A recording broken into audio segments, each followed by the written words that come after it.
Most plants need insects to reproduce.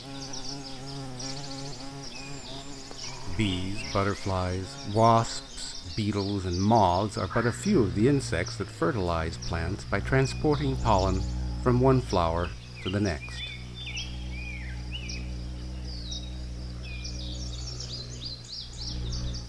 Payment for this service is generally in the form of a sugary nectar reward.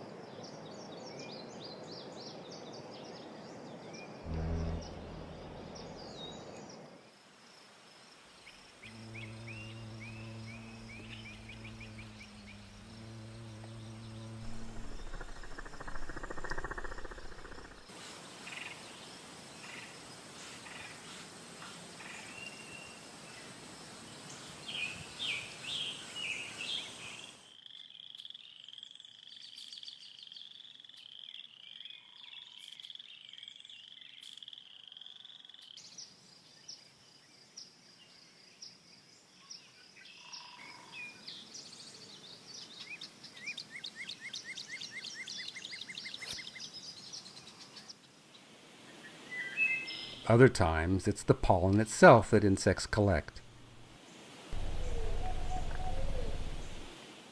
They often carry it on their legs, trapped in the bristles, or packed into a large and conspicuous mass called the corbicula.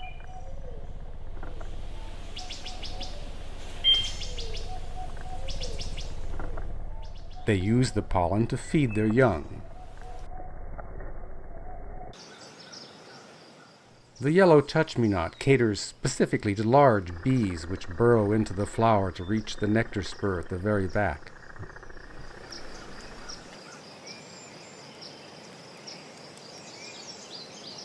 As the bee enters and exits the flower, its back rubs against the stamens at the roof of the male flower, picking up pollen. It will deposit the pollen on a female flower nearby whose receptive stigma is also at the top of the corolla.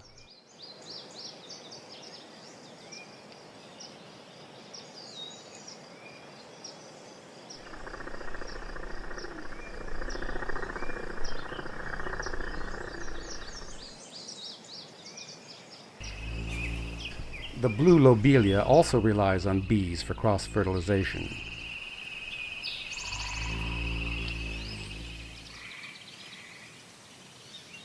The flowers at the top of the stalk are male. Those at the bottom, female. Bees climb the flower stalk from bottom to top. Those that leave the top of one plant have just picked up a fresh supply of pollen from a male flower.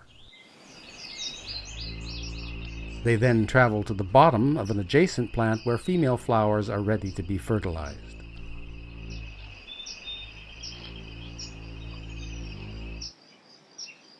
The bee's pollen-dusted back contacts the sticky stigma of the female style, as seen here, the moment of fertilization. The fit between flower and bee is made perfect through thousands of years of mutual adaptive evolution. But not all insects are so accommodating. Some take nectar and pollen without fertilizing the plant. These are the robbers.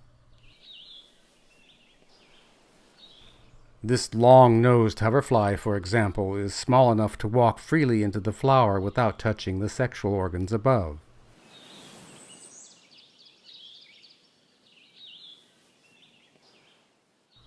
Its extendable tongue, unusually long for an insect of this size, allows it to sip nectar easily. But the nectar-thieving hoverfly may decide to take pollen as well.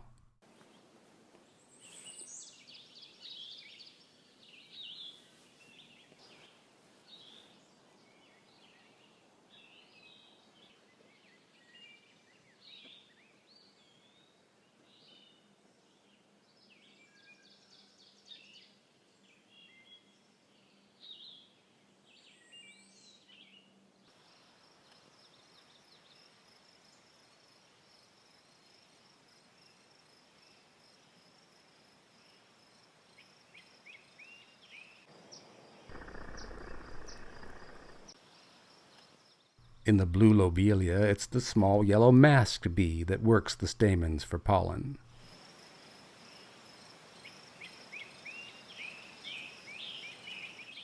It and other small bees do all the robbing they like, coming and going freely without fertilizing the flowers.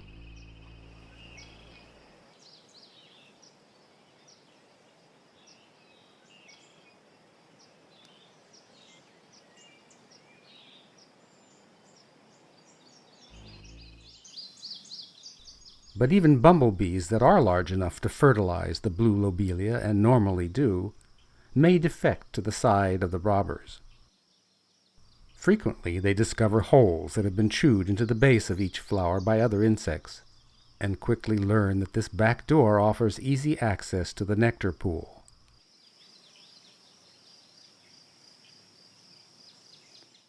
Not needing to fly up the plant from flower to flower, they save a lot of energy by simply walking up the stalk.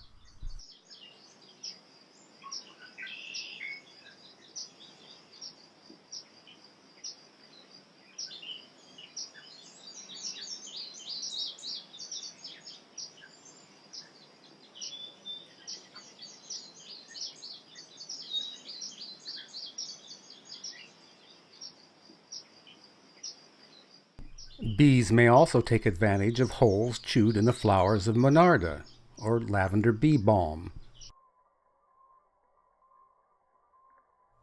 as this green metallic bee is doing.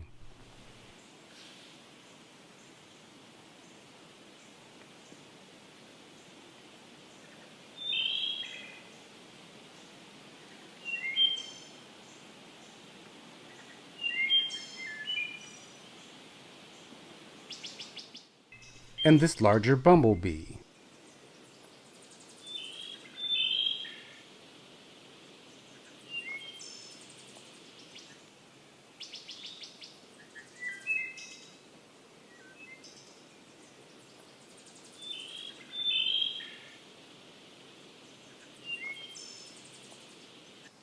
On occasion, the bumblebee uses the front door.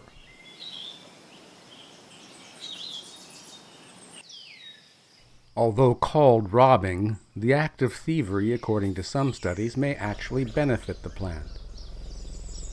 Flowers that have their nectar pools depleted by robbing insects may become less attractive to legitimate pollinators, prompting them to visit more plants in a given area and to travel longer distances during a day's foraging.